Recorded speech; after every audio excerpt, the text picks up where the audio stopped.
Maldad. Es que tú también tuviste la culpa. ¿Cómo pudiste ser tan ingenuo? El otro se vio más listo que tú. ¿Cuántas veces hemos escuchado estas frases o similares cuando le platicamos a una persona de confianza que alguien se pasó de listo con nosotros?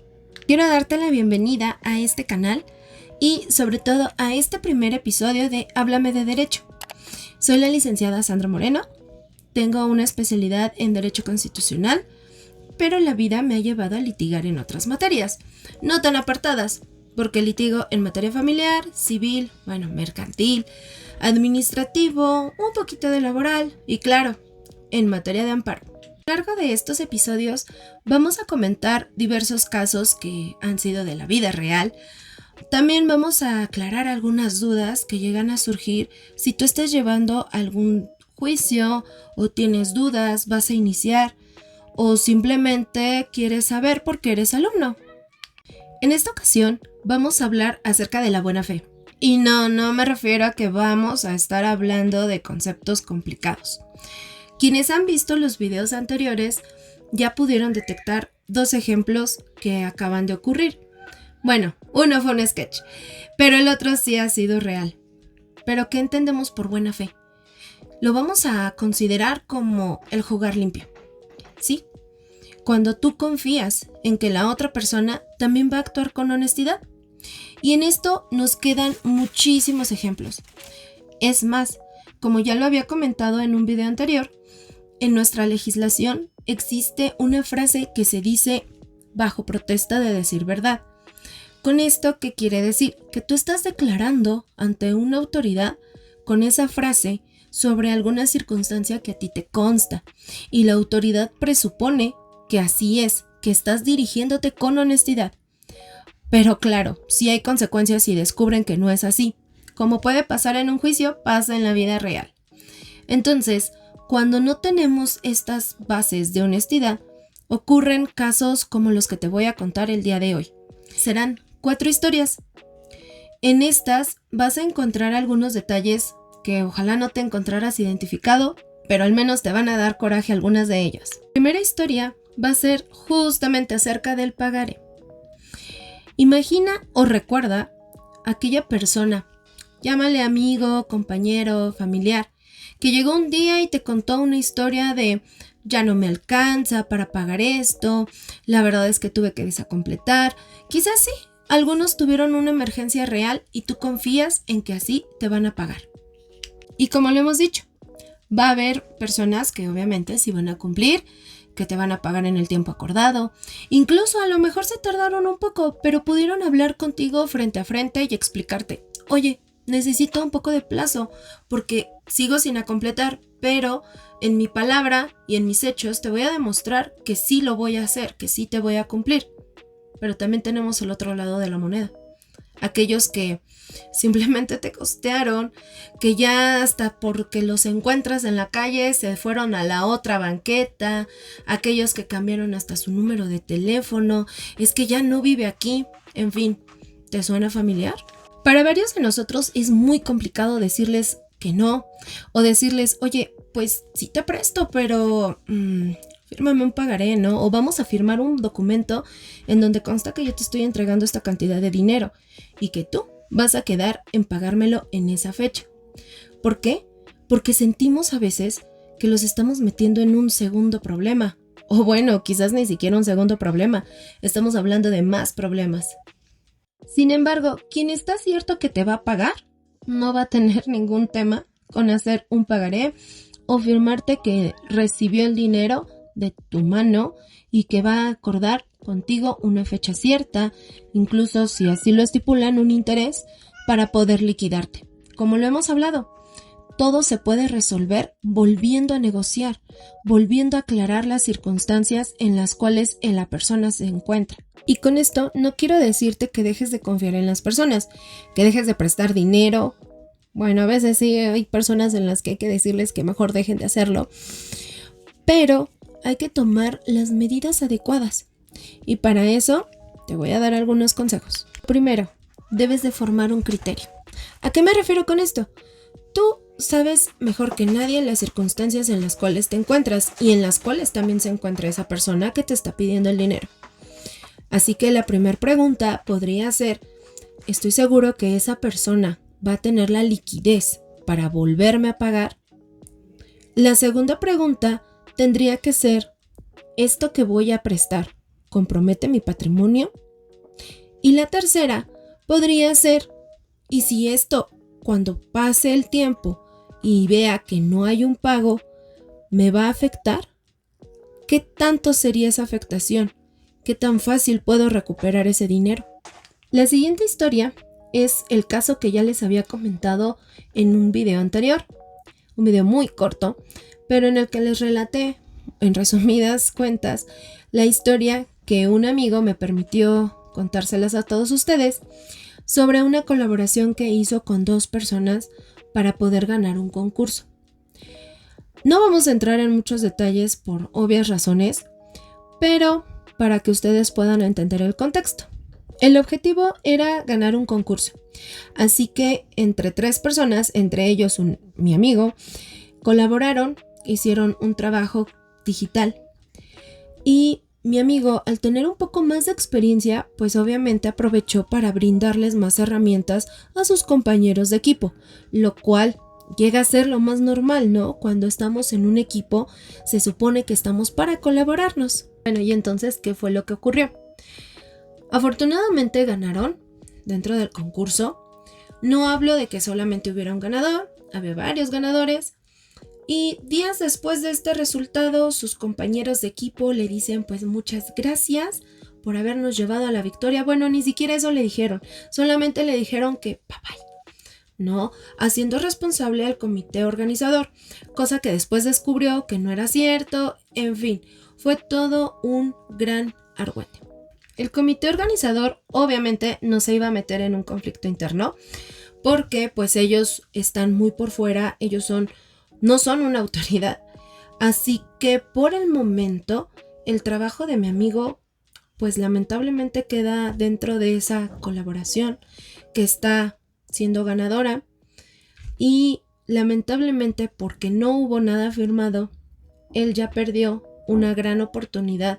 No solamente hablo de lo monetario, sino que cuando tú eres, en este caso, artista, te dedicas a cosas digitales y todo esto, es sobre tu talento, es sobre tus experiencias, es sobre todo lo que tú ya sabes hacer.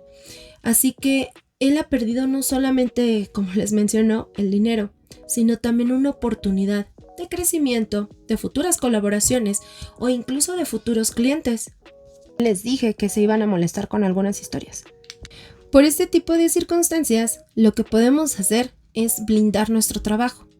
En este caso, la recomendación sería un contrato de coautoría, en el cual se pueden especificar algunas cláusulas como qué va a pasar en caso de que el equipo se desintegre, o si alguno de ellos tenía la intención de comprar el trabajo completo, cómo se iba a hacer, o si era viable o si no era viable, qué iba a ocurrir con el trabajo hecho en dado caso que no fueran ganadores.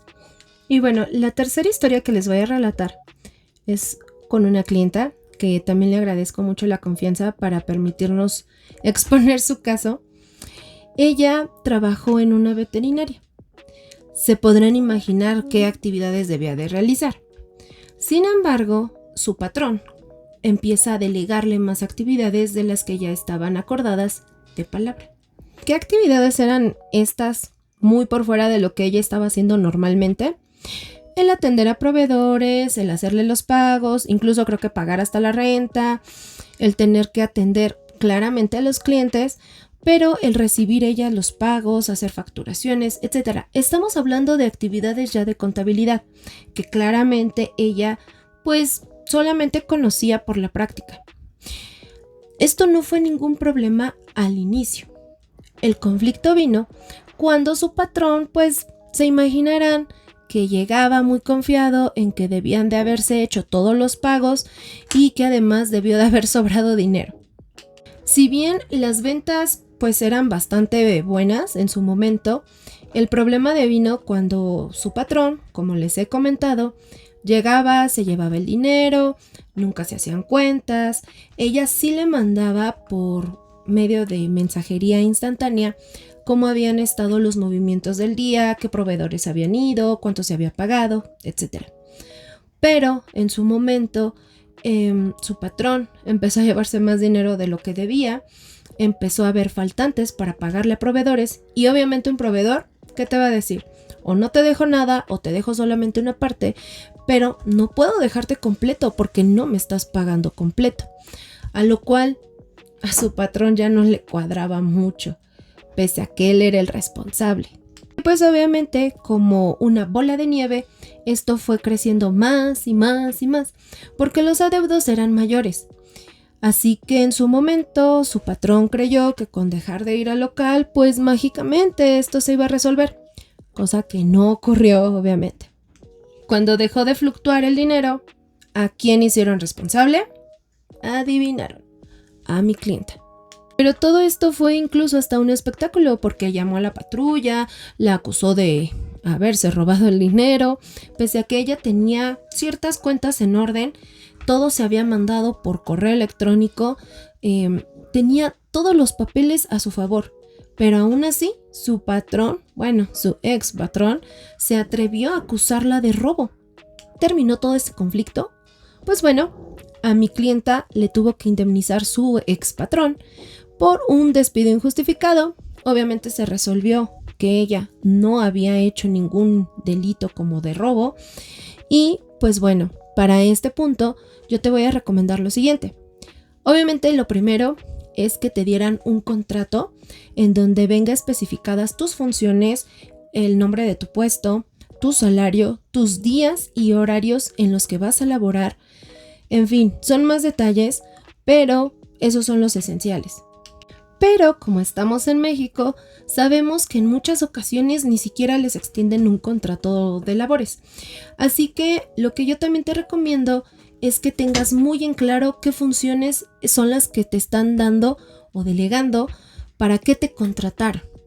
¿Por qué? Porque en su momento, si quieren adjudicarte algún hecho donde tú no tenías por qué haber participado, es fácil identificar el tipo de funciones por tu puesto.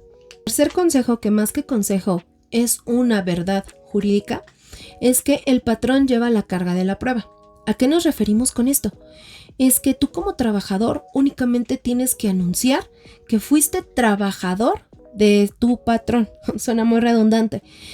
Debes de aportar datos como domicilio, no estrictamente de la persona moral en algunos casos, sino en la sucursal en la que a lo mejor estabas laborando, el nombre de tu patrón o superior inmediato y pues básicamente tener muy en claro cuáles eran tus funciones.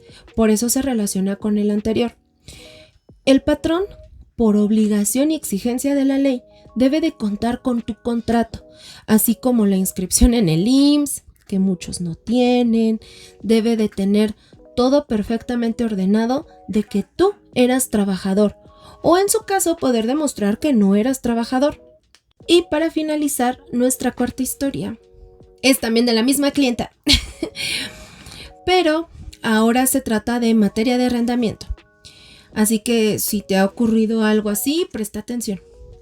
Resulta y resalta que mi clienta estaba rentando una casa habitación, la cual al inicio cuando se la mostraron pues estaba aparentemente en buenas condiciones. Tenía algunos detalles, sí, claro, pero todo estaba en orden. Hasta que la época de lluvias llegó. Y fue cuando se dio cuenta del deterioro grandísimo que sufría la propiedad. Al comunicarle a la dueña que estaban ocurriendo varias cosas adentro de la casa después de que llovía bastante intenso, la dueña solo atinó a decirle que eran mejoras que ella tenía que hacer, cuando la realidad es que le correspondían a ella como propietaria. ¿Ustedes creen que esto no se podía complicar más después de haber perdido incluso muebles, electrodomésticos y hasta instrumentos musicales? Claro que se complicó. ¿Por qué? Porque mi clienta tomó la decisión en ese momento de entonces dejar de pagar la renta. Esto fue un grave error. Pero ustedes dirán, a ver, espera Sandra, ¿pero por qué fue un error? Si es lo justo, o sea, uno no debes de dejar un depósito como al menos un mes de renta, a veces 2, y eso debería de cubrir todos los daños que llegaran a ocurrirle a la propiedad. Claro, hablamos de daños que nosotros al momento de rentar la propiedad pudiéramos haber originado. Pero en este caso, desde la visión de mi clienta y desde la visión de una lógica común, es que, pues si me vi afectada por haber resentido tus omisiones al haber dado reparación, mantenimiento a este inmueble, lo más justo sería que yo no te pague la renta porque ese dinero va a ser como un tipo de indemnización. Ahora, ¿por qué esta no era la mejor solución? Dejar de pagar la renta, recuperar el dinero y quizás recuperar un poco de los muebles que ya se perdieron.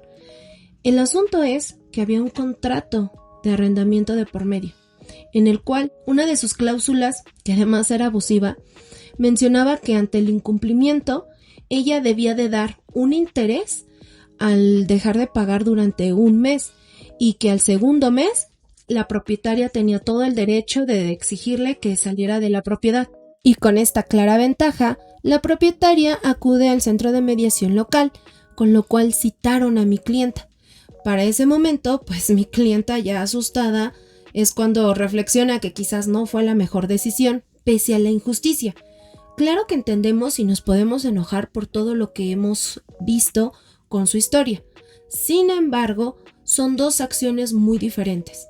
Nosotros estamos obligados por medio de un contrato de arrendamiento a tener que cumplir.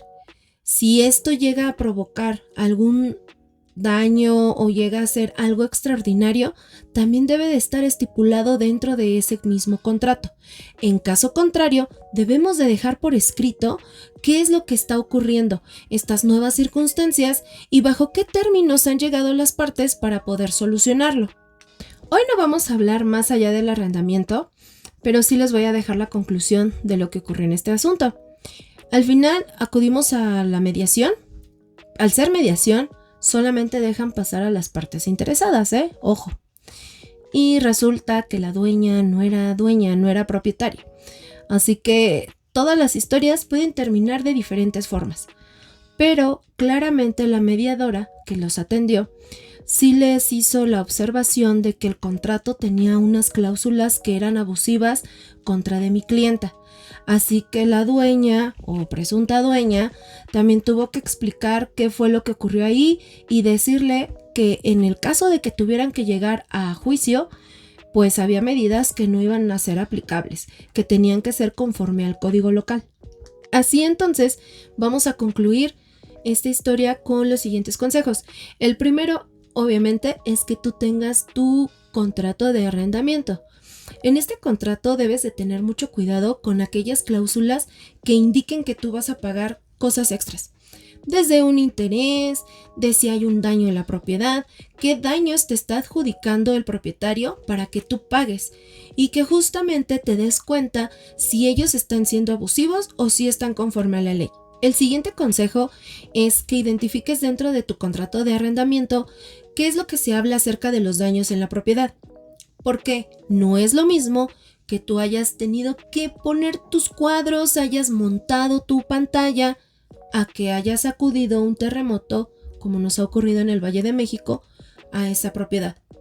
Entonces, debes de ser muy cauteloso con ese tipo de términos. Además, y como final punto, es revisa muy bien los tiempos que se están acordando de pago, los lugares de pago, es decir, si la persona tiene que acudir a tu domicilio o tú tienes que írselo a dejar, el monto especificado de la renta que estás dando y también, muy importante, que te den tu recibo de pago. ¿Por qué? Porque también han habido casos en los que han acusado a la persona que está rentando de que ha incumplido con el pago y no hablamos de un mes. Hablamos a veces de 2, 3, 4. Sí se está hablando de rentas que te van a causar no nada más el pago original de la renta, sino también de intereses. Así que ten mucho cuidado. Es mejor que seamos precavidos a que después nos quieran demandar por cosas que ni siquiera son reales. Así que si te sentiste identificado con alguna de las historias o solamente te dio coraje con alguna de ellas, déjanos un comentario y haznos saber tus anécdotas. Y por otro lado, ya sabes, sígueme, suscríbete y para el siguiente video pues esperamos más comentarios y más temas que ustedes quieran saber. Y si no, les traeremos otro tema de chismecito legal, de también historias reales que han ocurrido y cómo los pueden resolver, sobre todo, cómo se pueden proteger. Yo soy Sandra y nos vemos hasta la próxima.